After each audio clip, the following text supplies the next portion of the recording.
ज्योतिष विज्ञान पूर्णतः वैज्ञानिक है, लेकिन तथाकथित धार्मिक लोगों ने इसे भी पाखंड की भेंट चढ़ा दिया। धर्म का कोना कोना तथाकथित धार्मिक लोगों के कारण आज बर्बाद है। ज्योतिष विज्ञान पैदा होता है आदमी के मूल से। लगभग 3 महीने में जब आत्मा शरीर में प्रवेश लेती है, गर्भ में प्रवेश करती है, वह अपने साथ अपनी इन्फॉर्मेशन, अपना पूरा डाटा लेकर पैदा होती है। इसलिए उस स्थिति में कुंडली बननी चाहिए, लेकिन कुंडली बनाई जाती है जब बच्चा पैदा हो चुका है, यानी कि 6 महीने पुरानी उसकी उपस्थिति और 9 महीने पुराने शरीर की कुंडली बनाई जा रही है। अब 2-4 बातें जो सबके संदर्भ में सत्य होती हैं, वह घिसी पिटी बातें उसके भी संदर्भ में सत्य होंगी, लेकिन और जो भी बातें हैं, क्रियाकलाप हैं, उसके व्यापार के संदर्भ में, उसके जीवन के संदर्भ में, उसकी मृत्यु के संदर्भ में जो भी बातें बताई जाएंगी वह असत्य होंगी। वास्तविक कुंडली जब आत्मा शरीर में प्रवेश ले रही तब बनाई जाती थी, लेकिन अब कुंडली बनाई जाती है जब बच्चा पैदा हो चुका है। तो जाहिर सी बात है वह कुंडली झूठी है, बेबुनियाद है। और इसके बाद ज्योतिष विज्ञान की थोड़ी बहुत जानकारी रखने वाले लोग ललाट देखा करते थे। ललाट यानी माथा, यह भी एक भविष्य पत्र है, इस पर भी आपकी सूचनाएं अंकित होती हैं। और यदि आपको भरोसा ना हो तो अपने मुख को धुलिए और उसकी एक तस्वीर लीजिए और 1-2 मिनट माथे पर देखिए। इसमें कोई ना कोई अंक, कोई ना कोई धार्मिक चिन्ह या कुछ भी आपको अवश्य दिखाई देगा। 1-2 मिनट लगातार अपने माथे को देखते रहिए, अपने ललाट को देखिए, उसमें कुछ ना कुछ आप पाइएगा। और उनसे हम सूचनाएं निकालते हैं आपके भविष्य के संदर्भ में। ये जाना जा सकता है आपके भविष्य को, क्योंकि ज्योतिष विज्ञान पूर्णतः वैज्ञानिक था। लेकिन अब जो तीसरे नंबर के लोग आते हैं, जो आपका हाथ देखते हैं, वह पाखंडी हैं, क्योंकि हाथ में सिर्फ और सिर्फ 6 महीने की परिवर्तित सूचनाएं होती हैं, जो कि हर बार बदलती रहती हैं। और उस हाथ को देखकर आपके पूरे भविष्य की व्याख्या ज्योतिषाचार्य कर देते हैं, जो कि ठीक नहीं है, सटीक नहीं है। और मैं जिस सूचना, जिस डाटा की बात कर रहा हूँ, उससे यह निश्चित होता है कि आपका जीवन पूरी तरह से पूर्व नियोजित है, पूरा डिसाइडेड है। आप क्या करेंगे, कहाँ रहेंगे, क्या व्यापार करेंगे, कहाँ विवाह करेंगे, हर चीज़ पहले से डिसाइडेड है।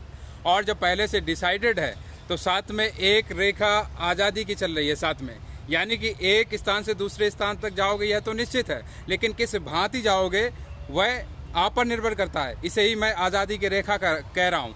और इस आज़ादी की रेखा जिस भांति आप चलाएंगे, वही आज़ादी की रेखा अगले जन्म की नियोजित रेखा बन जाएगी, सुनिश्चित रेखा बन जाएगी। यानी अगले जन्म में क्या करोगे पूरी तरह से इस रेखा से डिसाइड हो जाएगा। लेकिन हम कुछ इस भांति बेहोशी में जी रहे हैं कि उस आज़ादी की रेखा को भी हम गुलामी की रेखा में बदल देते हैं। हमारे पास हमेशा अवसर है अपने आप को मुक्त करने का, उस पुरानी घिसी पिटी रेखा को, उस पूर्व नियोजित रेखा को तोड़ देने का, मिटा देने का।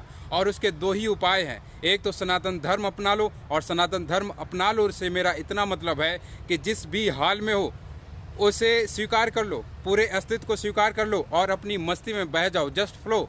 बस इतना ही सनातन धर्म है। और दूसरा उपाय है कि अपने अस्तित्व शरीर की ओर देखो, अपने अंदर प्रवेश लो, अपने अंदर लौटो, ताकि तुम जान सको तुम हो कौन। और एक बार तुम जान लो अपने आप को, अपने अस्तित्व को, सब रेखाएं मिट जाती हैं। यह तो सत्य है कि आपका जीवन पूर्व नियोजित है, लेकिन यह भी सत्य है कि हर क्षण आपके पास आज़ादी का भी क्षण है। जिस क्षण चाहें आप संभव सीमाओं को मिटाकर असंभव सीमाओं में कदम रख सकते हैं। जिस क्षण आप आज़ाद होना चाहे हो सकते हैं। आपका कोई जीवन पूर्व नियोजित नहीं रह जाएगा।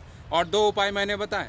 एक तो संपूर्ण अस्तित्व को आत्मसात कर लो और अपनी मस्ती में बह जाओ, या फिर दूसरा अपनी खोज में लग जाओ और स्वयं को खोज निकालो, तुम हो कौन। और जिस क्षण अपने अस्तित्ववादी शरीर को तुम देख लेते हो, जान लेते हो, कोई भी रेखा नहीं बसती, कोई भी कुंडली नहीं बसती तुम्हारे संदर्भ में, और कोई भी भविष्य भी नहीं बसता है।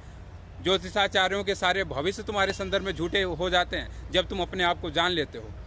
शरीर 7 प्रकार के होते हैं।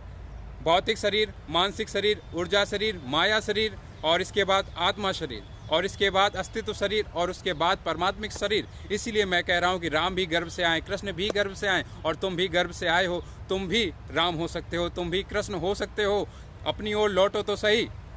सत्य है कि जब ग्रह नक्षत्रों में बदलाव शुरू होते हैं तो आपके जीवन में भी बदलाव शुरू हो जाते हैं। सकारात्मक प्रभाव पड़ता है या नकारात्मक प्रभाव पड़ता है, लेकिन प्रभाव जरूर पड़ता है। गली कूचे में घूमने वाले अचानक से बादशाह बन जाते हैं, और बादशाह अचानक से रंक हो जाते हैं। तो बदलाव तो पड़ते हैं, लेकिन उन नकारात्मक प्रभावों के संदर्भ में जो आपको अंगूठी पहनाई जा रही है, कथाएं सुनाई जा रही हैं, मंदिरों में भेजा जा रहा है, उससे कोई भी फर्क नहीं पड़ेगा। आप हजारों यज्ञ करवा लो, हजारों मंदिर बनवा लो, लेकिन ग्रह नक्षत्रों में जो बदलाव हुआ है उसके प्रभाव से आप नहीं बच सकते हैं। बचा ही नहीं जा सकता उससे, क्योंकि एक विशेष योग में, एक विशेष ग्रह नक्षत्रों के संयोग में आप किसी भी शरीर में प्रवेश लेते हैं और उसका प्रभाव तो पड़ेगा ही।